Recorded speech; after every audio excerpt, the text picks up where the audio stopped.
Surat civil હોસ્પિટલની જૂની બિલ્ડિંગના G2 વોર્ડમાં નર્સિંગ સ્ટાફ બેસે ત્યાં વોર્ડની સીલિંગના પોપડા પડ્યા હતા. સદનસીબે પોપડા પડ્યા હતા ત્યારે કોઈ વ્યક્તિ હાજર ન હતો. હાલ સિવિલ હોસ્પિટલની જૂની બિલ્ડિંગ જર્જરિત થઈ જતા કિડની બિલ્ડિંગમાં શિફ્ટિંગનું કામ ચાલી રહ્યું છે. નવી સિવિલ હોસ્પિટલની જૂની બિલ્ડિંગના બીજા માળે સર્જરી વોર્ડની બહાર છતનો પોપડો પડ્યો હતો. સદનસીબે કોઈ દર્દી કે તેના સંબંધીને ઈજા પહોંચી ન હતી.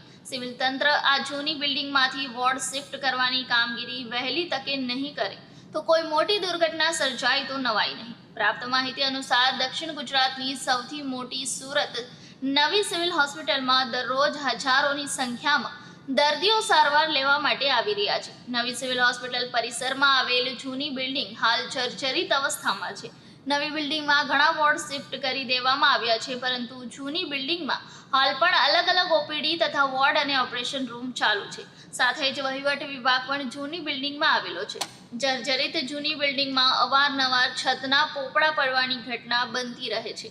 થોડા મહિના પહેલા જ જૂની બિલ્ડિંગના ગ્રાઉન્ડ ફ્લોર પર છતને ટેકાનો સહારો આપવામાં આવ્યો હતો. બિલ્ડિંગ જર્જરિત થઈ ગઈ હોવા છતાં તંત્ર ઉદાસીનતા દાખવી રહ્યું છે. ત્યારે હાલ જૂની બિલ્ડિંગના બીજા માળે સર્જરી વોર્ડની બહાર છતના પોપડા પડ્યા હતા. સદનસીબે છતનો પોપડો પડ્યો તે વેળાએ કોઈ દર્દી કે તેના સંબંધી ત્યાં હાજર ન હતા, જેથી કોઈને ઈજા કે જાનહાનિ પહોંચી ન હતી. વહેલી તકે જૂની જર્જરિત બિલ્ડિંગ ખાલી કરવામાં નહીં આવે તો કોઈ મોટી દુર્ઘટના સર્જાય તેમ છે.